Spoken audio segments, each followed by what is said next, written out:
monde de Tangerine. Le monde de Tangerine. Tu sais, quand tu m'as dit t'es devenu itinérant, comment c'est arrivé? Ça, c'est un petit peu...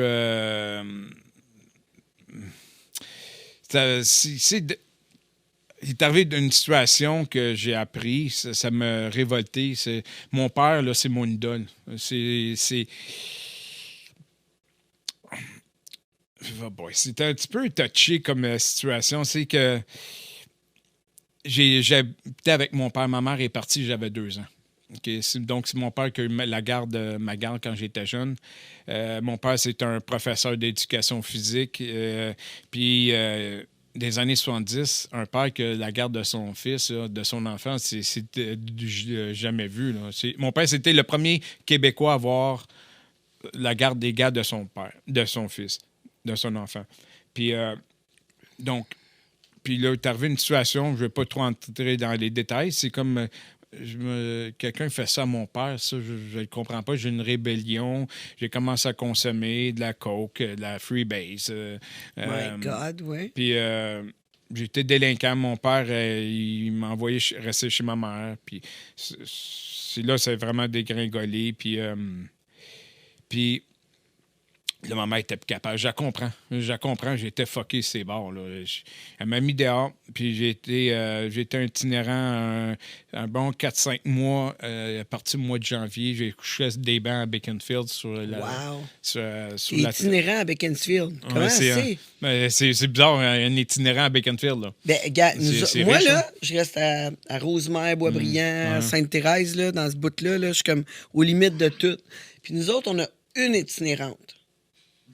Ben, en fait, 2, hein. Mais il y en a une, elle est volatile, tu la trouves pas, là. Il faut que tu la pognes. Mais il y en a un autre, elle c'est comme. Elle est rendue, là. Écoute, c'est pour être itinérant, là. S'il y a un itinérant qui m'écoute, Sainte-Thérèse, Rosemère, là, c'est ta place, là. Hey, le monde, il amène des trucs. Elle est rendue avec un camp, là. Hey, écoute. Ben, Il y a des places même pas. Il y a des places même. Hey, il amène des choses. Elle se fait à manger. Elle a un grill pis tout. Hein? Elle est rendue une tente. Tout. Le monde. Winnebago. Oui, genre, quasiment. Le monde arrête. Il amène des trucs. À Beaconsfield, le monde, t'es-tu généreux? Mais des fois, c'est arrivé, des fois, je recevais de l'argent, là, mais j'étais pas ancré, j'étais plus itinérant un bout de temps dans Baconfield, mais j'avais des places des fois où rester. Patrick Léger, un de mes amis qui m'a beaucoup aidé. Okay. Ouais, tu faisais du genre de couchsurf, là. Ouais, puis quand je pouvais pas, j'étais sur le banc à Baconfield. Puis après, mon père il m'a trouvé une place, c'était sur la rue Clark puis Adam, ouais, c'est ça. Puis c'est là que j'ai commencé vraiment à vivre l'itinérance. Il fallait qu'on sorte le matin à 8 heures. Puis il fallait que je fasse des démarches pour trouver un job. Puis j'avais pas le droit de rentrer avant 6 heures le soir. Puis quand il n'y avait plus de place, des fois je couchais à l'extérieur ou je couchais à la maison du père. Puis sincèrement, c'est... Puis après, j'ai fini à l'Auberge des jeunes travailleurs du Québec sur Davidson puis Sherbrooke. Directement au coin, c'était une auberge qui, à fin de parcours, semi-autonome. Mais j'avais besoin de vivre ça dans ma vie. Peut-être j'ai fait exprès pour vivre ça, pour avoir l'attention de mon père ou de ma mère. Peut-être, je sais pas. Mais j'avais besoin de vivre ça, puis peut-être être plus conciliant, être... Everything happened for a reason. Tout arrive pour une raison. C'est pas le plus beau moment de ma vie. C'est drôle, OK? Ça, c'est en 93, OK? Je me rappelle, j'avais pris mon cours en hôtellerie pour être barman. Je travaillais dans un club avant. Puis là, j'avais 18 ans. Puis là, en 93, j'avais 19 ans. Je me rappelle plus. Là, 71, 81, 23 ans. Puis j'ai vu une annonce dans le Journal de Montréal. Puis qui cherchait des géos pour le Club Med, comme barman. Puis, j'étais itinérant dans ce temps-là. Là. Puis, j'étais à l'entrevue. Okay, il y avait des milliers de personnes en ligne. C'était sur la rue Berry, puis Sherbrooke, un hôtel au coin. Je pense que c'était le Delta, si je me rappelle bien. Il y avait des milliers de personnes en ligne pour... OK, ouais, qui voulaient la job là, exactement. au Club Med, là. On s'entend, là. C'est comme, ouais, intéressant. Puis moi, j'étais... Dans ce temps-là, j'étais pas dans mon meilleur. Puis j'étais à l'entrevue. Je parle anglais, français puis espagnol. Puis j'ai été faire l'entrevue, puis ils prenaient juste 3 barman à Montréal.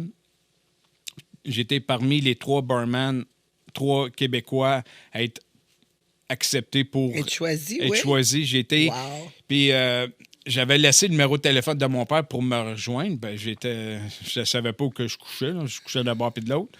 Puis j'ai laissé le numéro de téléphone de mon père. Puis là, mon père, il a eu un coup de téléphone 2 jours après. Puis là, mon père, il a fait il a tout pris les démarches pour me retrouver. Puis il était capable de me retrouver. Il disait, Yannick, là, vraiment, là, demain, il faut aller chercher ton billet. C'était sur Saint-Laurent, c'était Puro Later, dans le pas loin de Montée-de-Liesse. Anyways, il a fallu que j'aille chercher mon billet d'avion, il était là. Puis c'était où? C'était dans quel C'était pays? J'ai commencé à Martinique. Après, Oh, j'ai oui, wow. travaillé 6 mois en Martinique. J'ai travaillé après en Guadeloupe puis à Cancun. Wow. Imagine, t'es dans la rue. Puis là, tout d'un coup, tu t'en vas dans des voyages, là. Non, sincèrement, j'étais... Pour garder quand même la motivation, le positivisme, puis la confiance, malgré que dans ce temps-là, j'étais pas à mon meilleur, là. Puis, crime, j'étais... J'étais qui, moi, dans ce temps-là? J'étais un bum, là, un drogué. Puis j'étais capable de travailler 3 ans dans le Club Med. Ça, c'était, je trouve, c'est ma plus belle accomplissement que j'ai eu de ma vie. Je suis très fier d'avoir été capable de mettre ça de côté puis d'arriver devant le... Oui, mais là, tu avais un problème de consommation, là. Puis là, du jour au lendemain, bang! Ben, consommer... Dans ce temps-là, c'est sûr que j'avais de l'argent, ça tombait pas du ciel. Là. J'avais pas l'argent pour consommer, mais c'était facile pour les itinérants de toujours des partners là, des fois la Freebase, on voyait souvent des seringues à terre. Puis c'est sûr que dans ce temps-là, le sida, c'était vraiment très populaire. J'essayais les seringues, je n'étais pas capable de prendre ça. Mais c'était une expérience de vie que peut-être enrichissante. Le monde est tangerine.